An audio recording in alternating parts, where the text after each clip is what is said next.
More stock, more problems. Availability is not the same as demand. And this is part one of another mini-series that I've entitled The Stock Illusion. Welcome to Retail Reckoning. I'm Clare Bailey, the retail champion, and we're going to talk about a dangerous addiction that retail has right now to stock. A lot of retailers think more stock leads to more choice and more availability. And for years, businesses convinced themselves that that meant more sales. But now, it's cost of storage, cost of shipping, everything. Warehouses are full. Your website's probably overloaded with more SKU count than you can count. And the margins are tightening. So what it leads to is confusions because customers are not buying any faster. In fact, they're probably slowing down. And this is kind of the uncomfortable truth that nobody really wants to admit. Customers do not find it difficult to find product. If they want to find product, find product. I mean, I go on the Shine or Sheen or however you pronounce it website, I just feel overwhelmed. There are so many products and I just bounce back off. So I think if I'm a sample size of one, customers are simply struggling to make decisions. And that's what this 3-part mini-series is all about with the stock illusion. Because right now across retail, there's a dangerous assumption that quietly sort of buying, stock holding, and so on is going to make more sales. And it doesn't. There's too much markdown pressure, there's cash flow problems, and it doesn't matter how big the business is, whether you're single store, independent, or whether you're a multinational. Stock does not create more sales. And I remember when I did the MCIPS, the Chartered Institute of Purchasing and Supply graduate diploma, and one of the most memorable things one of the teachers said was, stock replaces information in the supply chain. And safety stock in particular is the big problem because that's stuff that's just sitting there filling up the warehouses and not actually doing anything for you other than making you think, oh, I know, but if a customer wanted that, it's rubbish. It's absolute rubbish. So what you have to really recognize is that safety stock, as they said in that lecture, safety stock simply replaces information in the supply chain, and it leads to poor decision making. And I think that's another thing that we have to think about is that the logic and the rationale and the reason is starting to break down. So over these 3 episodes, we're going to talk about something that retail businesses can probably feel happening operationally right now, but probably struggling to articulate. The stock problem is not a stock problem. It's a ranging problem. And I do talk about ranging quite a lot because ranging is ultimately important. But it's also a decision-making problem because once it starts happening, I think businesses are losing their clarity, their control. They're losing margin and profit, and sometimes not even realizing that that is why it's happening.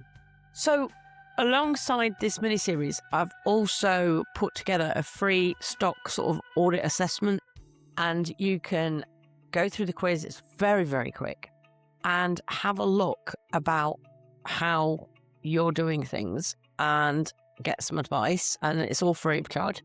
And we've also put together the mini guide to help you think about where range creep and duplicated buying and hidden stock inefficiencies might already be damaging your profitability, and that's free to download. Now, the link to that one is retailchampion.co.uk/retail-playbooks. Anyway, what's happening? Because I very much doubt your business is particularly short of stock. In fact, I'd argue that quite a lot of businesses are drowning in stock. They've got full warehouses, full stock rooms, and so much choice. So why is it that margins are under pressure? And it seems to be, the answer is, we have to have more products. No, you don't have to have more products, because curated ranges are what really count. So at some point, this has become no longer a ranging strategy, and it's like panic buying. And I'm not even sure there's a spreadsheet involved, because customers are not struggling to find products anymore, but they are struggling to make decisions. And if they find a retailer who helps them make decisions and guides them to products, a retailer that understands who they are and what they want and how they might be feeling and what budget they've got, honestly, that changes everything. But for years, we've always been retail saying availability, availability, availability. And it doesn't mean that availability equals more sales. It might mean there's more stuff on the shelf, but we don't want it on the shelf. We want it in their basket. We want the transaction. But it's been always about more lines, more depth, more options. And back in the day, it sounded logical. I don't think modern customers consider choice as an actual benefit anymore. Abundance seems to put people off. So what we need to look at is people's decision-making process a demand problem, or is it, in fact, a decision problem? And often that comes from a place where people are looking at the range and just going, I don't know, and they just want to walk away because it's too much. But I can understand the retailer's perspective, because there's pressure on sales, pressure on margin, pressure on availability, competitors, the list is pretty much endless. But what we're creating in giving too much choice is uncertainty. I don't know which one. I mean, I remember my own experience. I go to the, let's say it's the shampoo aisle in a supermarket, and I just look at it and go, I don't know. And I walk away. So I just walk away, and that does not lead to a sale because it's just too much. And what retailers have done in the past is added more lines, more colours, more variation, and a lot of just-in-case stock. And that's where the safety stock leads to a problem. And it's almost an illusion of safety.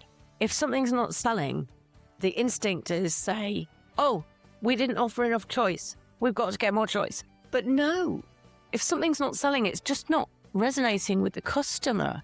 In fact, maybe it should be delisted and nothing put back on the shelf. Or if you want to put something back on the shelf, go intentionally understanding the customer and think, right, okay, I'll swap that out for something else, rather than having massive range expansion. Changing customer behavior has led customers not to shop the way we think they will or the way they did before. And as retailers, we've been trained to look at a category and say, we're giving customers more choice. But customers don't think like that anymore. They look at it and go, this is too confusing. I do not understand 14 varieties of exactly the same thing. And that's the problem. And I know it from my own behaviour because, like I say, I walk away from the shampoo aisle going, I haven't got a clue. I don't know what's right for me. There's so many choices. It actually makes it difficult. So you see, I think what people are doing is going, no, I can't be bothered with that. It's too complicated. And you see it everywhere. And it's not just in the supermarket. It's in fashion furniture, homewares, beauty, gifting. Who needs 5 nearly identical dining chairs and 12 shades of the same neutral cushion? A whole bunch of candles that I can't tell the difference between. Go into a fashion store and you'll get an entire rail of black dresses where the differences seem to only make sense to the buying team. Somebody seemed to lost their rationale. It's a different supplier. It might be a better margin, a better lead time. It might be made of a different fabric. Oh yeah, whatever. Does that matter to a consumer? You don't need that much choice. They don't see that. They just see all this plethora of products. And that's what's increasing the stock levels. Because essentially, to manage your stock properly, What you really need to do is have a much smaller and more curated range where you're channeling the demand through a fewer number of SKUs or stock keeping units for those who don't know that phrase. I can't see that happening. It's almost as though everybody's like panic buying in retail, but the customers aren't panic buying, are they? They're buying very, very infrequently. And the other thing that they do is they look at it all and go, I'm not sure, hesitate, think about it. Then they walk out. They're not sure. But if they walk out, there's a very strong chance they will never come back. Whilst we're all busy remembering the 1980s and 1990s and increasing availability, we're probably weakening the sales and our product proposition, because more products and more on-shelf availability does not add clarity to the customer's decision-making. It destroys it. And then you layer on e-commerce, it makes it even worse because online retail convinced people that shelf space wasn't an advantage. If we can list it, we should sell it. It was like, no. Back to my experience of Shein or Shine or whatever they call themselves. And other people might use Temu and everything else, or Temu. I don't even know how to pronounce them. It's just so much stuff. So the philosophy of if we can list it, we should sell it, doesn't really translate. Ranges have more or less exploded. There's so many products, so much more filtering, and this endless scrolling. And it's the doom scroll mentality. Maybe it works with the younger generation and work with me. The younger generation haven't got as much money to spend though, have they?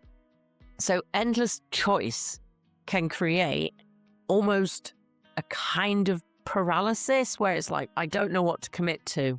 Worse, if the returns policies and so on aren't clear, or it's going to cost me money to return a product, that's going to put me off as well. But you've got thousands and millions of customers with basketfuls of stuff that they haven't pressed yes to because they put things in the basket, they're saving it for later, they walk away, they go and do something else, they come back, they're not really sure, they delete it, they put something else in, and it's almost like it's quite mentally exhausting for a start, but it's not a creation of desire for the product. It's a creation of, well, I'll pop it in my basket and I'll see how I'll feel later. It's not really about product comparison or this and that. It's just there's too much choice. So we don't need more products, which leads to the stock illusion. We need the right amount of stock of the right products that are well curated. We need customers who are confident in their choices, and we need to make sure that they will never be unfulfilled in their purchases. But having 10 lamps, that doesn't really help. 2 or 3, good, better, best is always a good motto, is enough. It's enough, and it's productive. Stock should feel like growth, and an empty shelf should feel dangerous if you've got the right products. But fully packed shelves are commercially destructive if they're the wrong products, because an extra product can create hidden consequences. You know, it can create complexity in forecasting. Is that product cannibalizing another product? Is that product adding value? It creates replenishment issues. You've got more supplier management. You're splitting the demand. If you've got the right and most curated products, you're consolidating the demand. You've not got the merchandising pressure and the potential markdown exposure, and you've not got cash tied up in slow-moving inventory. So for the customer, they see, oh yeah, they've thought about my needs, good, better, best, or whatever it might be, as opposed to the overwhelm.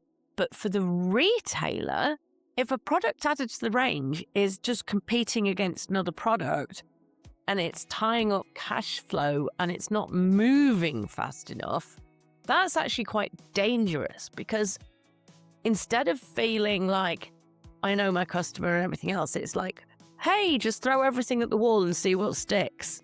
It's a false sense of security. And the thing is, if your cash is tied up in unproductive products, it will go the way of many of the other retailers that I've worked with. And sadly, I won't name any names, but I've seen a couple of fairly big names going down because they had overranged. They were just carrying too much stock. And it's kind of an expensive optimism.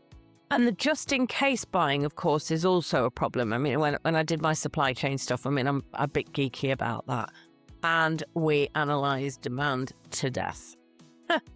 And we knew that if we had 98% on-shelf availability, that was fine. But if you went for 100% on-shelf availability, you would be actually spending a fortune in stock that was there as a just-in-case. And if you were also thinking, well, what if it goes up to 110% of what we forecast? That gets really, really, really scary, because the price value of that stock and the investment value of that stock is ridiculous compared to going with the 98. And also the other problem I saw was when you couldn't get the exact product you thought you were forecasting for, so you get a similar product. Then you get range creep, duplication, overlap. It increases operational complexity because you've got to think about point of sale, pricing, ranging, and everything else. And I would say that a lot of businesses have already got into the state of this level of complexity, but now is the time to really step back and think, okay, what do customers really want? And you know what? If you're an independent retailer, you can probably ask them, just say, hi, I know you come into the store regularly. What do you like? What do you not like? Or if you've got an EPOS system, look at the data. The data is going to tell you what people are buying. And so when it comes to part 2 of this series, we're going to look into range creep, because range creep isn't just one bad decision. It's lots of little, apparently reasonable decisions, possibly driven by fear or misdemand or stockouts or something that you think that there's going to be a problem. The fear of not having the right option, the fear of disappointing customers, and the buying pattern becomes defensive. But when we buy purely for the ideal customer who we know is going to buy from us, then the product will sell.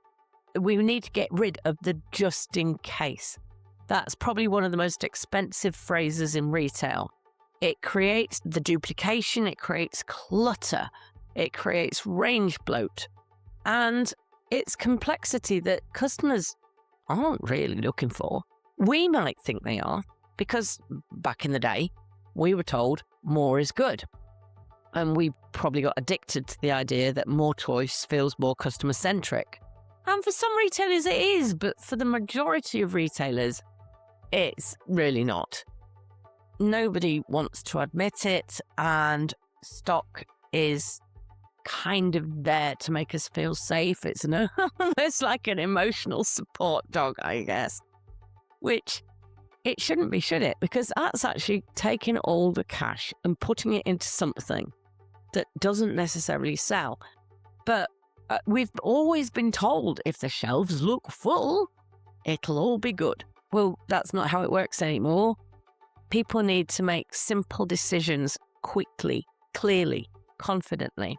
And I often think that because independents have only got so much money and they've only got so much space, they actually do this better because they can't afford to have more stock. They have to have more clarity. And they edit the range and they curate the range and they help the customer make their own decisions, and it helps to create trust. Larger retailers, perhaps, not all, but some, and some of the ones who have failed in the recent years, they've become so obsessed with covering every possible scenario that they create noise and lack of confidence. So customers walk in and go, I don't know, I have no idea what I'm doing. And they're tired. The customers are just look at it and go, I can't deal with all that mess. Customers are also constantly preparing, they're constantly processing information all day long. So can you imagine you get home from work and the last thing you want is to be faced with, like I said, the ridiculous amount of shampoo choices. It's like, I just want to wash my hair. And that's the thing.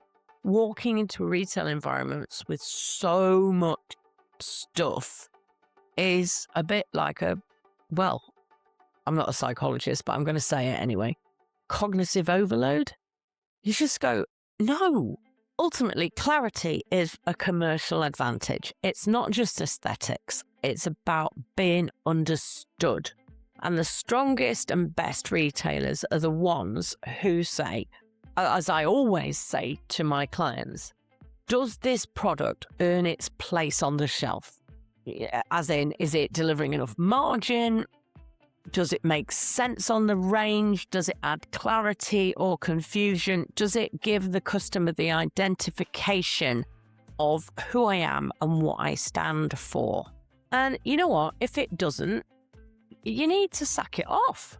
If customers wouldn't even notice if a product disappeared, should it even be in there?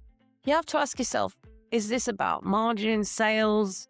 Does it belong in a basket with something else that it complements, and so on? But more importantly, are we guiding customers to make decisions, or are we making the decisions harder? Are we confusing them? That's the real shift in modern retail. Because I think the retailers who win will be the businesses not with the biggest ranges, but with the clearest ranges. So, to wrap up, in part 2, we're going to dig deeper into how range architecture quietly breaks down inside the retail business and how assortment planning and so on links to stock, and why that so much buying activity unintentionally creates overlap instead of clarity and strengths. And then in the final episode, we're going to look at who the strongest retailers are and what are they doing differently. And the answer is not simply reducing stock. It comes back to clarity, ranging, pricing, and customer navigation. Any commercial decision-making overall needs to say, is this right for your customer? And if you're quietly thinking, this sounds uncomfortably familiar in your business, that's good.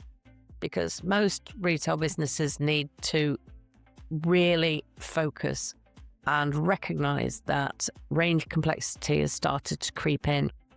Stock holding feels heavier than it should. Ranges are cluttered. Products, are they really earning their right to be on the shelf? Because there's a way that you can structure how to manage your stock, your ranging, your assortment, and everything else. And that's why I've created the free stock audit assessment and the mini guide that are available, as I say, from the website. And it will help you identify where duplication exists, where range creep may be damaging conversion, and where stock decisions may be eroding margin and cash flow. So in order to get the mini guide, it's retailchampion.co.uk/retail-playbooks. And if you email me, I'll send you the link to the audit. However, if you want to get regular updates from this podcast, you go to retailreckoningpodcast.co.uk/newsletter and subscribe, and you'll get regular updates. And hopefully this has been useful. I'm Clare Bailey. This is Retail Reckoning, and I'll see you in part 2 of The Stock Illusion.